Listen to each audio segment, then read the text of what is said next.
I think our presence at COP is attributed to our long-standing commitment to the concept of sustainable finance, which started over 13 years ago. Um, Along this journey, we've been very much focused on transforming mainstream finance into sustainable finance, connecting the dots between making profits and environmental, social, and governance concerns. And I think our presence on the international scene very much helps the momentum. Actually, we had the privilege to represent Egypt in the G20 Green Finance Study Group. And our presence in COP22, I think it also adds to our drive, because I think COP22 is about the momentum. It's about the focus to implement Paris Agreement that was concluded in COP21. And I think momentum is the key word for sustainable finance. We believe that the pace and scale of green finance is much slower than the pace and scale of environmental destruction and social deprivation. And we're afraid if this momentum or this pace continues, we might be there when it's too late. So being here, COP22, we seek the dynamism, the international cooperation, the global building synergies with like-minded entities to drive sustainable finance ahead. And from your perspective, what do you mean by sustainable finance? Sustainable finance simply is the connection between economic and material profit and social, environmental, and governance concern. So we believe that to continue, sustain, growing, or making profit, you have to have integral link to environment, society, and governance. Otherwise, your growth is not sustainable.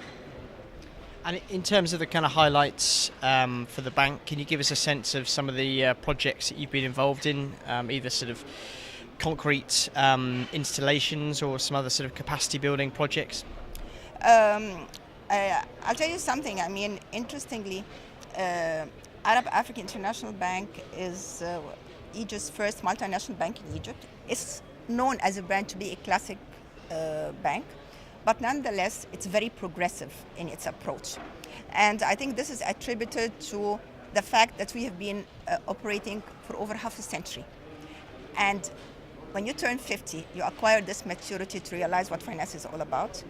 And it was then when the bank mandated an aggressive growth strategy back in 2003.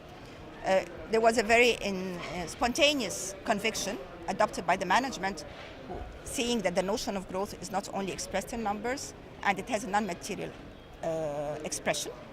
And ever since we started to take trend-setting initiatives, we were the first bank to establish a foundation for social development in the Middle East. And what was good about it is that you created the path for other peers to initiate an industry move. Other than that, I think we were also ahead in realizing that sustainability entails joining international frameworks. So we joined the UN Global Compact as early as 2005. And this is when we started to report and started to mandate sustainability reporting.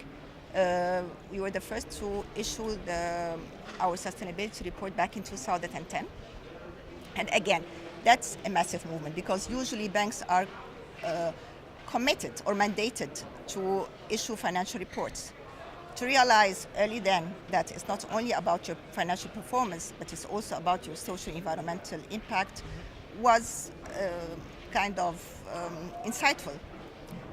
Other than that, I would also mention broadening our risk management system to include social environmental risk management, in addition to the traditional credit market or foreign exchange risk. That's another movement. But I would tell you something.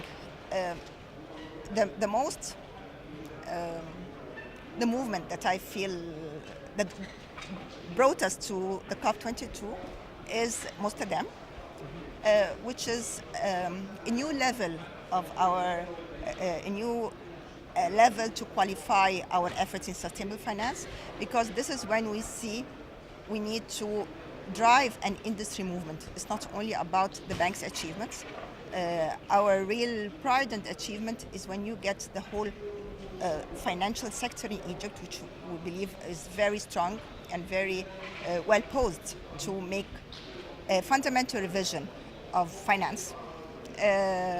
So we launched Mustadam.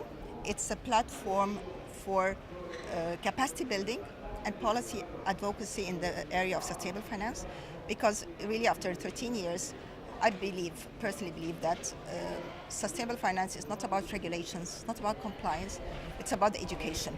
It's about rethinking and revamping our education, which taught us that growth is only measured in the single bottom line. Right. Yeah. It's either the profit and loss or a GDP in case of economic performance for nations. So we realized that changing the mindset of Egyptian bankers, of bankers in the region, is the starting point to promote sustainable finance and inject the much needed momentum to establish green economies. Other than that, the pace does not serve the purpose.